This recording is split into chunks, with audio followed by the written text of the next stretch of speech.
Salut, c'est Oliver du site fabriquersayourte.fr. Alors aujourd'hui, je voulais vous parler du bambou et de ses grandes qualités à la fois d'un point de vue technique et d'un point de vue écologique. Je vais vous expliquer pourquoi j'ai choisi d'utiliser le bambou dans la construction de yourtes et pourquoi le bambou est si intéressant dans la réalisation dans la construction en général et donc dans la réalisation de yourtes. Pour vous parler de ça, j'en profite que je suis dans une bambouserie aujourd'hui, je suis dans les Cévennes. Et donc je suis venu pour récolter du bambou pour le prochain stage qui aura lieu donc du 3 au 5 juin. Il faut savoir que c'est un matériau qui est très très intéressant dans la construction, qui a des immenses qualités à la fois d'un point de vue technique et d'un point de vue écologique. Et donc c'est de ça que je voudrais vous parler aujourd'hui. Donc avant ça, je vais vous parler un petit peu du stage donc, qui va avoir lieu dans moins d'un mois. C'est un stage qui est sur un week-end. On a à peu près une demi-journée qui va être consacrée à toute la partie théorique, à la partie réglementation, à la partie conception de la yourte pour l'adapter aux différents types de climats qui peuvent exister. Donc quelles sont les contraintes climatiques de la yourte, quels sont les points techniques à prendre en compte quand on réalise sa yourte pour qu'elle soit adaptée au climat dans lequel on vit. Et puis également donc tout ce qui tourne autour de la conception de la structure, du dimensionnement de la structure et du calcul des cotations de la structure. Et ensuite on va réaliser ensemble intégralement une structure en bambou qui fait 17 mètres carrés, qui est une structure flex yourte et qui donc a la caractéristique de se déployer très rapidement.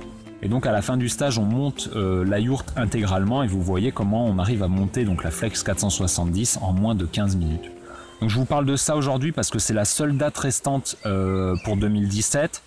C'est un stage qui peut accueillir jusqu'à 8 participants et on a déjà 5 inscrits donc pour ce stage. Du coup, voilà, il reste 3 places. Il y a encore la possibilité de réserver votre place au tarif Early Bird. Vous avez jusqu'au 7 mai, dimanche 7 mai pour vous inscrire et bénéficier de ce tarif avantageux.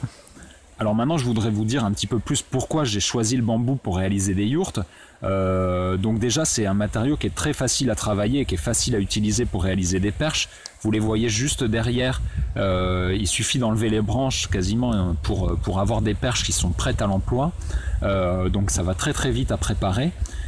Et en plus, le bambou a des caractéristiques techniques qui sont très intéressantes. Ces caractéristiques techniques, elles viennent du fait que le bambou est creux. Et en fait, quand on a une perche ou quand on a une poutre, ce qui va permettre à la poutre d'être résistante, c'est pas la matière qui est à l'intérieur, c'est uniquement la matière qui est à l'extérieur. Parce qu'en fait, les forces de contrainte qui vont être de traction et de compression, elles sont exercées principalement à l'extérieur. Et donc toute la matière qui est à l'intérieur, c'est de la matière qui est lourde et qui permet pas de résister davantage à la traction et à la compression. Et donc le bambou présente ce gros avantage d'être creux et donc il est à la fois très résistant et très léger. Par rapport à un bois conventionnel, le bois qui est à l'extérieur du bambou est un bois qui est très très dense.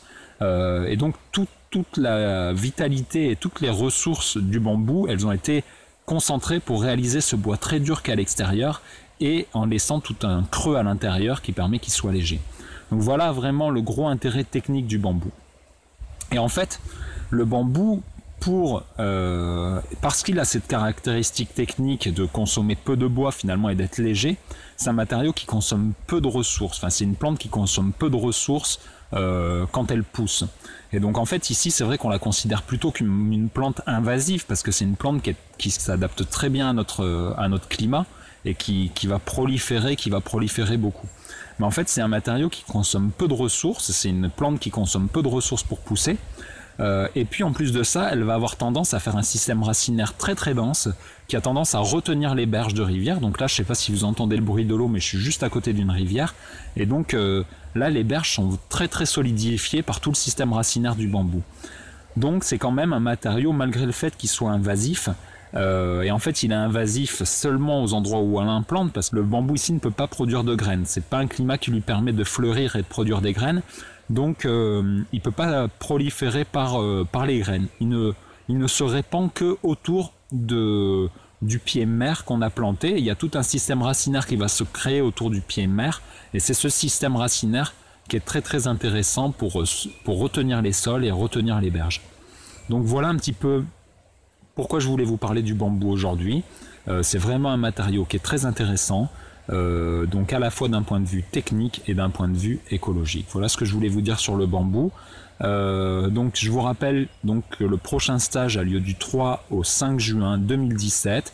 C'est les dernières dates qui restent pour cette année. J'ai pas prévu d'autres dates en 2017. Donc pensez à vous inscrire. Il reste 3 places et puis vous pouvez bénéficier toujours du tarif Early Bird jusqu'au dimanche 7 mai. Voilà. Je vous dis à très bientôt, soit en stage, soit dans d'autres vidéos. Et bonne fin de journée. Au revoir.